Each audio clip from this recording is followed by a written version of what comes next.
સુરત શહેરના પૂણાગામ ભૈયાનગરમાં આજે વહેલી સવારે આગની ઘટના સામે આવી હતી। રેડીમેડ કપડાની દુકાનમાં ભીષણ આગને પગલે અફરાતફરી મચી ગઈ હતી। ફાયરના જવાનોએ આગ પર પાણીનો મારો ચલાવી આગને કાબૂમાં લીધી હતી।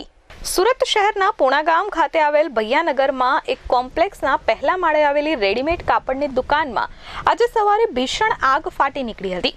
એટલું જ નહીં, આગની જ્વાળાઓ અને ધુમાડાના ગોટે ગોટા જોઈ સ્થળ પર હાજર લોકોમાં અફરાતફરી મચી ગઈ હતી। ઘટનાને પગલે ફાયરનો કાફલો ઘટના સ્થળે પહોંચ્યો હતો।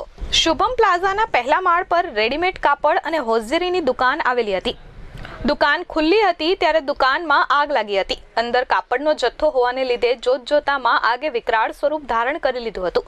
આગની જ્વાળાઓ અને ધુમાડાના ગોટે ગોટા જોઈ સ્થળ પર હાજર લોકોમાં નાશભાગ મચી ગઈ હતી। ઘટનાને પગલે પૂણાગામ, કાપોદ્રા, સરથાણા અને ડુંભાલ ફાયર સ્ટેશનની ગાડીઓ ઘટના સ્થળે પહોંચી હતી અને આગ પર પાણીનો મારો ચલાવી કાબૂમાં લેવાના પ્રયાસો શરૂ કર્યા હતા।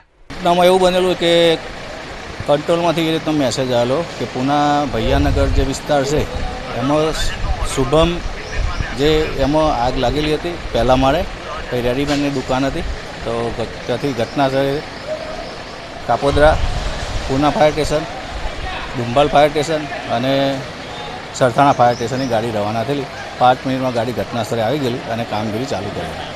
આગ લાગવાનું ચાલુ જ હતી તો પાર્ટી એવું જણાવે છે કે શોર્ટ સર્કિટથી આગ લાગેલી। નુકસાનમાં પાર્ટી અંદાજે એવું કહે છે કે 40-50 લાખનું નુકસાન છે।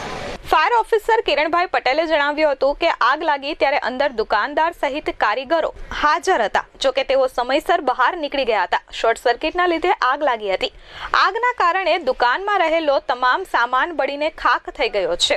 એકાદ કલાકની ભારે જહેમત બાદ આગ પર કાબુ મેળવી લેવામાં આવ્યો હતો, જોકે આગ લાગવાનું કારણ હલકબંધ છે।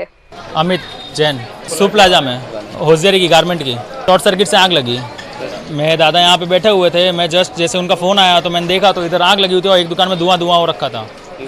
फिर क्या हम लोगों ने फायर सेफ्टी के लिए मेंटेनेंस वाले को बुलाया। मेंटेनेंस वाला बोला कि फायर सेफ्टी में चालू नहीं है, मतलब हमारे पास जो बाटले थे उसी बाटले से यूज़ किया, कंट्रोल किया, लेकिन नहीं हुआ। फिर फायर ब्रिगेड को कॉल किया। फिर फायर ब्रिगेड वालों ने काबू में लिया आग को। 45 लाख के ऊपर का नुकसान हुआ है। ब्यूरो रिपोर्ट S24 न्यूज़, सूरत।